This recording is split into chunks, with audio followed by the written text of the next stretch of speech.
कि हंसा सुध करो आपन देसा, हंसा सुध करो आपन देसा। सदगुरु कबीर कहते हैं कि हे हंस, हे मनुष्य, हे जीवात्मा, तो अपने घर की सुध करो, क्योंकि ये हमारा संसार हमारा घर नहीं है, ये शरीर रूपी मकान हमारा घर नहीं है। इसमें हम लोग निवास करते हैं, तो इसका भी एग्रीमेंट हुआ। जितना हम लोग कर्मों का धन हम लोग यमराज को दिए हैं, उतने दिन इस घर में रहने देगा, इस किराए के मकान। उसके बाद वो खाली करा लेगा। एक श्वास भी न ज्यादा ले पाएंगे न तो कम ले पाएंगे। आप शहर के मकान में 1 साल रहने के बाद दूसरे साल आप लोग उसका एग्रीमेंट गहना गुड़िया सोना चांदी दे करके, पैसा दे करके आप लोग करवा सकते हैं, लेकिन इस घर का केवल एक बार एग्रीमेंट हो। और अगर सोचिए कि कुछ धन दौलत दे करके बढ़वा लें तो ये बढ़ेगा नहीं। मरने का बस केवल ख्याल आप लोग दिन में केवल 4 से 5 बार याद किया करें कि एक दिन हम मर जाएंगे। तो किसी से कभी राग द्वेष ईर्ष्या कभी आएगा आपके मन में, आएगा ही।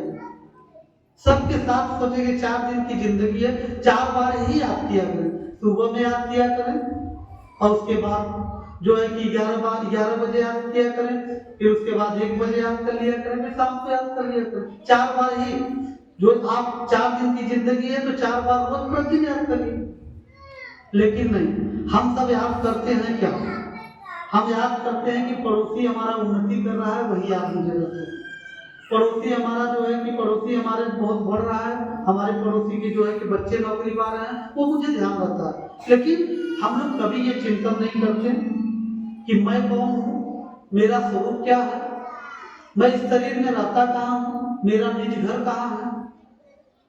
इसलिए संत सद्गुरु कहते हैं कि हंसा सुध करो आपन देसा।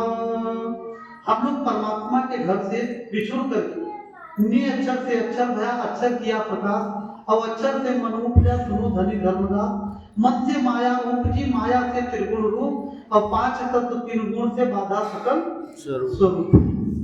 तो सद्गुरु कबीर कहते हैं कि परमात्मा के चरणों में, परमात्मा के घर पर हम लोग रहे, लेकिन वहां से बिछुड़ करके हम लोग अपने सुख के लिए, हम लोग भ्रमवश भूलवश इस संसार में हम लोग आ गए। और इस संसार में आ गए तो निरंजन के जब देश में आए तो हम लोगों को एक मकान में कैद कर दिया, और नाना प्रकार के मकान बनाया हुआ है। और आप शहरों में जाके जो मालिक होता है, जिसका मालिक का घर होता है, तो फिर दूसरे घर में उसका अगर वो मकान देने की इच्छा नहीं है तो दूसरा घर देगा आपको। तो ऐसे भी निरंजन 84 लाख मकान बना करके बैठा हुआ है। और जैसा आप लोग कर्म, इसका संविधान है, जैसा कर्म करेंगे वैसा आपको शरीर देगा। इसलिए सद्गुरु कबीर कहते हैं कि नरके संग सुआ हरि बोले, हरि प्रताप नहीं जानी, और जो कबहू उड़ जाए जंगल में हरि की सूरत न आनी। आज भी देखिए, जो हमारे धर्म, हम पिछले सत्संग में आप लोगों को बताए थे, एक हमारे भगत जी बैठे होंगे और उन्होंने कहा कि गुरु जी क्या जाप से मुक्ति हो सकता है? हमारे गुरु जी कहते हैं कि कोई भी मंत्र हो उसे जाप करो, कोई जो तुम्हें मंत्र अच्छा लगे, जो भी नाम तुम्हें अच्छा लगे, कोई भी ईश्वर का नाम, उसका जाप करो, तुम्हारी मुक्ति हो जाएगी। अरे बाबू, ऐसा करोगे क्या आप लोग? शांति बनाए रहो। कभी इसका खंडन करते हैं। जाप से हम मोटिवेट हो सकते हैं, लेकिन मुक्त नहीं हो सकते। इस संसार के इस मकर जाल से हम लोग छूट नहीं सकते। ये मकर जाल, इतना मकड़ी का जाल जब देखते हैं ना बना होता है, मकड़ी के जाल, उसमें अगर कीड़े चले गए तो पास इधर से उधर पास नहीं हो पाते। अगर उसमें फंस जाते हैं तो फिर जो है कि निकलने की कोशिश बहुत करते हैं, लेकिन मकर जाल से बाहर नहीं निकल पाते। ठीक इसी प्रकार से जब हम लोग संसार में बच जाते हैं, ये निरंजन मकर जाल बनाया हुआ 84 लाख योनियां क्या है? मकर जाल। साधन धाम मोक्ष का द्वार। कितनी बार आप लोगों को कहानियां मैं बताया हूं कि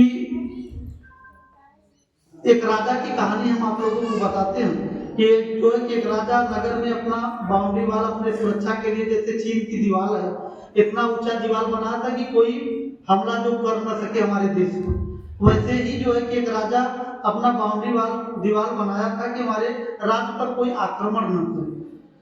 लेकिन आप लोगों को कहानी हम बताए थे, हमारे वो भगत जी प्रश्न किए थे, उन्हीं के प्रश्न पर ये मैं कहानी बता दे रहा हूँ कि अंधे व्यक्ति की कहानी में बताया था ना कि अंधा व्यक्ति जो भिक्षा मांगते मांगते उस राज्य में चला गया जिस राज्य में राज्य में केवल एक ही दरवाजा था, जाने का और आने का एक ही दरवाजा था, उसमें प्रवेश करने का और बाहर निकलने का एक ही दरवाजा था। वो अंधा व्यक्ति उसमें चला गया नगर में जाने के बाद उसके बाद वो भिक्षा मांगते मांगते कई महीनों तक उस नगर में भिक्षा मांगता रहा। तो डबल जब जाने लगा दूसरे घर पर तो फिर लोगों ने बोला भाई हमारे ही नगर में तुम भिक्षा मांगोगे, हमारे गांव में ही भिक्षा मांगोगे क्या, और भी जगह है, और भी जगह जाओ। तो बोले क्या करूं भैया, मुझे रास्ता दिखता नहीं, मैं आंखों से देख नहीं पाता हूँ, मैं क्या करूं, कैसे मैं निकलूं इस नगर से। तो लोगों ने योजना बनाया, नगर बड़ा था, बाउंड्री वाल बना था, उसके बगल बगल राजा ने रोड बनवाया था और वो रोड बीच से रोड पकड़ा दिए, लोग रोड पकड़ा करके दीवार पकड़ा दिए कि भैया बस इसी से जाना, दरवाजा मिलेगा बस इसी से निकल जाना। तो बोले धन्यवाद भैया जी, आप लोगों ने मुझे मार्ग दिखाया। और दीवार पकड़ते पकड़ते वो अंधा व्यक्ति गया और जैसे ही दरवाजे के समीप पहुंचा वैसे उसके शरीर में खुजली आ गई। और खुजली आया तो गेट के खुजलाते हुए और बढ़ता रहा, पैर बढ़ाता भी रहा और आगे बढ़ गया। और आगे बढ़ने के बाद फिर वो दीवार पकड़ लिया और फिर कई दिनों के बाद घूमते घूमते फिर वो बाउंड्री वाल पकड़ते पकड़ते आया। फिर उसके जीवन में वही घटना घटित हुई, फिर उसके शरीर में खुजली आ गई, फिर वो जो है कि दरवाजा पार कर गया। ठीक इसी प्रकार से वो कभी वो अंधा व्यक्ति उस नगर से नहीं निकल पाया। वही मनुष्य की दशा है। हम सबको मनुष्य शरीर ये साधनों का धाम है, मोक्ष का द्वार है, ये मुक्ति का द्वार मनुष्य शरीर है। लेकिन जब हम लोग इसमें आते हैं, सतगुरु कबीर कहते हैं कि उठ जाग मुसाफिर भोर भई अब रहे कहाँ जो सोवत। ये मनुष्य शरीर ये भोर है, अगर इसमें नहीं जागे तो फिर जो है कि रात्रि आ जाएगा, तो फिर आप 84 लाख योनियां, रात्रि मतलब कीट पतंगे पशु पक्षी जो योनियां, इसमें आप भजन भक्ति नहीं कर पाएंगे। ये हम सबको शुभ अवसर मिला है और कितने हम तो देखते हैं, हमारे बहुत मुझे गर्व है, मुझे बहुत गौरव भी है हमारी तमाम ऐसे बहनों को। हमारे भगत जी लोग आते हैं तो मुझे आज एक भगत जी आए, उन्होंने कहा कि गुरु जी जब से हमारी बहू आने लगी तब से झगड़ा करना बंद कर।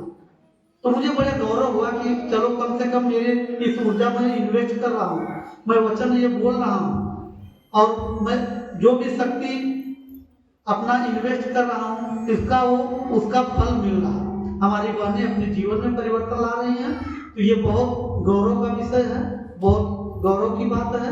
और आप लोग अपने जीवन को इतनी पवित्र और निर्मल बना लीजिए कि कोई भी उंगली उठा ना सके आप लोगों को। और बहुत से देखो हम तो यही निवेदन करते हैं कि अपने जीवन को पवित्र और निर्मल बनाना।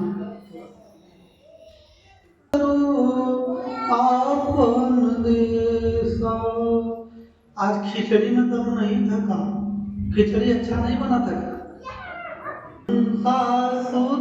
करो आपन देसा, हंसा सुध करो आपन देसा। दो बातों आपन देसा।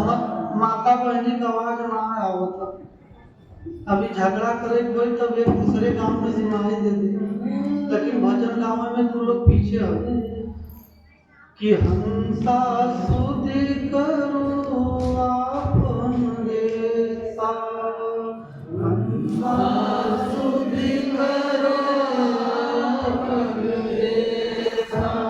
अमर लोक से आया हंसा कतनी कते हमेशा हो, कतनी कते हमेशा। अमर लोक से आया हंसा कतनी कते हमेशा हो, कतनी कते हमेशा। आपन घर अपने से भूला, देत सतगुरु देत उपदेशा। सुधि करो आपन देसा, हंसा सुधि करो आपन देसा। सद्गुरु कबीर कहते हैं कि अमर लोक से आया हंसा, हे हंसा, हे जीवात्मा, तू अमर लोक से आया, जहां जन्म और मरण से परे अमर लोक, जहां मृत्यु किसी की नहीं होती, वो सदा सदा के लिए अमृत को प्राप्त हो जाता है, सदा सदा के लिए अमर हो जाता है। लेकिन लोगों के मन, ये मन की गति में लोग हो करके सबका मन यही करता है, अरे संसार में आए हो, मौज मस्ती खेल कूद कर लो, उसके बाद पता नहीं ये जीवन मिलेगा कि नहीं मिलेगा। लेकिन इस अनुभव को आप जरा इस पर आप लोग गौर करिए, चिंतन करिए। संत सद्गुरु हम सबको जगाते हैं। जैसे एक जिसका माइंड डिस्टर्ब हो जाता है, जो पागल खाने में जाते हैं तो वहां डॉक्टर लोग इलाज करते हैं ना जी, और उनको अगर उस व्यक्ति से पूछिए जो पागल हो जाते हैं, जो मेंटल हॉस्पिटल में जाते हैं, उनसे पूछिए कि आपका नाम क्या है, तो नहीं बता सकते क्योंकि वो भूल चुके हैं। उनसे पूछिए आपका गांव कहाँ है, तो उनको पता ही नहीं। आपके माता पिता कौन है, उनको पता ही नहीं। लेकिन डॉक्टर लोग जब इलाज करते हैं तो इलेक्टिव शॉट देते हैं, धीरे धीरे धीरे धीरे उनकी याददाश्त आती है। तो ठीक इसी प्रकार से हम लोग भी पेशेंट हैं, हम लोगों का भी माइंड डिस्टर्ब हो गया है। आज जानते हैं ये हॉस्पिटल है, ये अध्यात्म का हॉस्पिटल है, और इसमें डॉक्टर कौन है, हमारे संत सद्गुरु हैं। आप लोगों को ये शब्द रूपी शॉट जो है कि ये आप लोगों को दे रहे हैं। अब आप लोगों को जगा रहे हैं कि भाई आप लोगों से पूछा जाए आपका घर कहाँ है, बताएंगे आलमगीर, कोई कहेगा भदोही, कोई कहेगा अभियान, कोई कहेगा बसेरवा, कोई कहेगा कसेरवा, यही नहीं कहेंगे। लेकिन क्या बताइए, ये सच्चा आपका घर है क्या? ये सच्चा आपका घर नहीं है। आपके माता पिता का नाम पूछा जाएगा तो संसार के माता पिता का नाम बताएंगे, लेकिन आपके सच्चे घर को पूछा जाएगा आपका सच्चा घर कहाँ है, तो आप लोगों को पता ही नहीं, क्योंकि हम लोग अपने घर को ही भूल गए। तो संत सद्गुरु हम सबको इलेक्ट्रिक शॉक देते हैं, शब्द रूपी इलेक्ट्रिक शॉक देते हैं कि भैया आपका ये घर नहीं है, ये संसार आपका घर नहीं है, ये आपका शरीर आपका घर नहीं है। एक दिन ये शरीर, ये घर तो छूट जाना, ये इसमें से जीवात्मा निकला तो ये ईंट पत्थर के मकान आपका छूट जाएगा। लेकिन अपने निज घर को जीते जी संत सद्गुरु कहते देख लो, हंसा अमर लोक से आया हंसा, और कथनी कथे हमेशा, बड़ी बड़ी बातें ये हंसा करता। ये संसार के लिए, संसार में इतना आसक्ति बना करके बैठता है कि अपने जीवन को यूं ही नष्ट कर लेता। बचपन में मैं एक साकी बहुत उस पर गौर करता था, और जब भी मौज में रहता था, बैग रहता था, लेकिन गाते हुए हम लोग स्कूल जाते थे, 2-4 मीटर रहते थे तो गाते हुए जाते थे। तो यही हम लोग जो है कि साकी हम लोग बोलते थे कि रात गंवाई सोए के दिवस गंवायो खाए, और हीरा जन्म अनमोल था कौड़ी बदले जा। सद्गुरु कबीर कहते हैं कि रात गंवाई सोए के, हम लोग रात्रि में सोते हैं, शाम को अगर कहिए हम लोग को भजन के लिए मोटिवेट करते हैं कि भैया 10 मिनट जरूर बैठ लिया करो, लेकिन आप लोग शाम को जब बैठेंगे 10 मिनट भजन में तो ये मन तुरंत सुला देगा, निद्रा लाएगा कि भैया सो जाओ। रात गंवाई सोए के और दिवस गंवायो खाए, दिन में हम अपना भोजन करते खाते पीते यूं ही हम अपना एक एक श्वास जो है हम व्यतीत करते, खाली करते चले जा रहे हैं, कम करते चले जा रहे हैं। लेकिन हर श्वास में सुमिरन होना चाहिए, हर श्वास में परमात्मा का ध्यान होना चाहिए। लेकिन हर श्वास में हम रुपए का ध्यान करते हैं, हर श्वास में हम सोने चांदी का ध्यान करते हैं, हर श्वास में बच्चों की नौकरी का ध्यान करते हैं। लेकिन हमारी कनेक्टिविटी हमेशा निरंतर प्राणी पदार्थों से ही बना रहता है। लेकिन हमारी कनेक्टिविटी होनी चाहिए परमात्मा से। परमात्मा से सब कुछ है, परमात्मा ने हमें जीवन दिया है, तो परमात्मा हमारे कर्मों का लेखा जोखा भी कम बेसी कर सकते हैं। लेकिन अब ये डिपेंड आप पर करता है कि आप परमात्मा में चिंतन कितना कर रहे हैं, परमात्मा का ध्यान कितना कर रहे हैं। तो सद्गुरु कबीर कहते हैं कि आपन घर अपने से भूलो, अपने घर को हम अपने से भूल गए। और सद्गुरु देत उपदेशा, सद्गुरु जब उपदेश देते हैं कि सदगुरु उपदेश देते कि भाई आपका ये घर, ये संसार का घर आपका घर नहीं है, आपका निज घर परमात्मा का घर है। तो उस परमात्मा के घर का ही आप सबको ज्ञान बताया जाता है, ध्यान बताया जाता है। तो अपने जीते जी उस परमात्मा का घर को हमको देखना बहुत सरल से सरल है, बहुत कठिन से। अभी हमें कल जो है कि एक कार्यक्रम में मैं गया था, हमारे जनक साहब जी के आश्रम पे कार्यक्रम था, तो उसमें 2-3 बहनें ऐसी आती हैं, लगभग 90% बहनें आती हैं अपना दुख लेकर के कि साहब कुछ न कुछ पारिवारिक दुख लेकर के आती हैं। लेकिन ऐसी 3 बहनें हमारी हैं, वो आती हैं तो कुछ नहीं मांगती, बस यही कहती है कि साहब गुरु जी दया करिए कि बस हमारी भक्ति पूरी हो जाए, हमारा भजन पूरा हो जाए। और जो भजन को माना उसके पास सब धन दौलत, मकान दुकान, खेती बाड़ी सब आ जाएगा, लेकिन जो भजन को मांगा और जो धन दौलत को मांगा वो परमात्मा से दूर होता चला जाएगा। जब आप लोग भजन मांगेंगे, भक्ति मांगेंगे, तो निश्चित है कि भक्ति में वो शक्ति है और भजन में वो शक्ति है कि निरंतर जो है कि माया के आपके पीछे खींचती हुई चली जाएगी। लेकिन अगर आप लोग माया मांगेंगे तो परमात्मा फिर जो आपका कर्मों का केवल लेखा जोखा है, वही कर्मों के आधार पे आपके संस्कारों से ही आपके जीवन में ये प्राणी पदार्थ मिलेंगे, आपका धन दौलत मिलेंगे। और निश्चित है कि परमात्मा से जुड़ेंगे तो आपके पीछे पीछे माया आएगी। माया छाया एक है, मन में देख विचार। कभी कभी हमारे देखिए मन को कंट्रोल करने के लिए देखिए हमारे अविनाश साहब एक बड़ा कहानी बताते हैं। आज साथ बोलने का थोड़ा सा समय नहीं था, नहीं तो इनको भी समय मिलता, अगले पूर्णिमा पर बोलेंगे, क्योंकि आज हमारा लक्ष्य था कि 2 बजे आरती पूजा हो करके फिर आप लोगों को छुट्टी कर दी, क्योंकि लगन का भी लोगों को कितने लोगों को रोके हैं, भगत जी लोगों